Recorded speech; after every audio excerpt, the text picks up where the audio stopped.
Ibhade lingaka selivelele uFezalanga uthini uFezalanga? Hey, umoya wami uphukile bafowethu, izingoma zakithi zikhishiwe online, inkanyezi EP and sengithole omunye remix featuring Chulu Mancu. Sisazama ukulungisa ukulwa lolu daba. Usho kanjalo laphana uFezalanga. Zabuhlungu lezo ndaba ngenza ukuthi zabuhlungu bakithi. I-album or i-EP esenza kangaka ne-remix ebisidlule ku-more than 8 million ama-views lapha ku-YouTube. Ibiza kahle kakhulu lapha ku-Spotify. No, ayikho right lento leyo, kahle kahle ayikho right.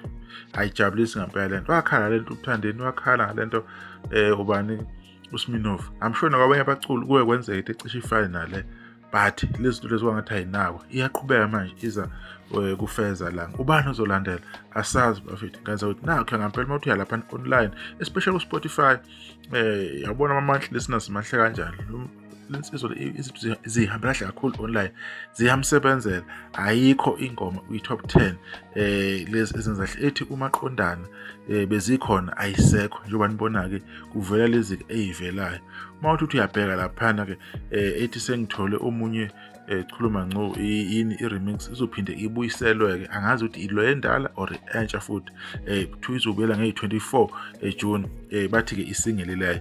Njengoba nibona laphana ngezazi ukuthi the tracks on this release are not available. So what is going on?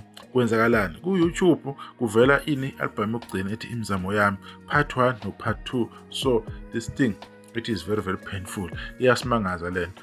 Noma siqalile lento yokufuna ukulawula abaculi, yokufuna ukuba ruler, lento ukuthi akufakwe ingoma online, uqoda ama-CDs, uqoda ama-USB, uqoda yonke into. So that online i-system izozama ukuthi ibalawule, ibaphoqe ukuthi abenze izinto ngenkani. Bazokhala kubani abaculi? Bazokwenza njani? Because impilo zabo lezi, imali etholakala lapha ibalekile. Abantu abaqashayo sebevele be-online, befike bebuka umuntu ukuthi yena wenza kanjani online. Bebona umuntu uyacula, ucula kahle, ingoma zakhe ziyahamba, abantu baya-engage, ziyatrend ku-TikTok. So what are they going to do now if kwenzeka into enjengalena? So kanisa kwethu akujabulisi ngempela esiyibonayo futhi ukuthi isha kakhulu omaskandi. Kuyenzeka nakwamanye ama-genre, but la kumaskandi lento asiyazi. Iyaqala nje isuka last year nakulo nyaka futhi iyaqhubeka. UMthandeni zaphuma ingoma zakhe zihamba phambili. Zilida ku-Spotify, zilida na ku-YouTube, zihleli ku-1, 2, 3, 4. Zidlule nakuma-million ezinye. Enye sedlule naku-2 million if ngicabanga. So what is this? What are we doing? Lento akumelanga siyivume, akumelanga siyijabulele. Mayenzeka kumuntu obanakhe nithi animthandi, le nto leyo wrong. Izokwenzeka eqhaweni lakho kusasa. Izokwenzeka kumculi osafufusa ongakafiki kahle ezingeni afisa ukufika kulona, kodwa ubonala ukuthi ikusasa lakhe liqhakambile. Kuzokwenzeka lo mculi lo omthanda. Uzothini ngalokho? It's only then lapho uzokhuluma khona bese uyakhalaza bese uthi kwenzakalani. Ekubeni wathula kwenza kwabanye abaculi, ayikho right lento le. So lento le asazi noma ikhampani kwenzakalani kumnikazi wengoma ungumculi, asazi noma kunomdedengo obukhona, we don't know ukuthi kwenzakaleni, yini inkinga, noma kunama-license fees angabhadaliwe, akurinyiwanga, asazi. So into enjengalezo kubalulekile abantu befundile ukuthiwa ama-fine print ukuze bebe on a safe side. So nje ngimhlungu kakhulu ngabeFezalanga, ngomsonzi wakho umhlangaka. Cabanga, this is the best EP ever esesayibona eSouth Africa, especially kumaskandi.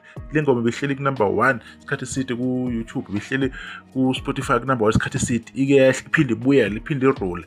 Emalokishini kuphi ingoma yakhe bimnandi kakhulu bedlala ethi uMaqondana. Social lami inkanyezi awasazi bafethu ukuthi umculo wamaskandi uma kunjena ubheke. So ibeka lapho ke video ke sizolana nokuhlungu obukhulu kulensizwe le uFeza. Angiyazi lokubi, angiyazi lezimpi, angiyazi ukuthi khona mhlawumbe into wrong engale mhlawumbe engakhulunyiwe. Angikwazi konke lokho. Ingoma yakhe ehamba phambili, ebirula zonke ingoma ezike zaphuma. Zonke ingoma ebephumula lonyaka ebeyigxoba nje kabuhlungu futhi isikhathi eside. Nisahle ngaza kwethu.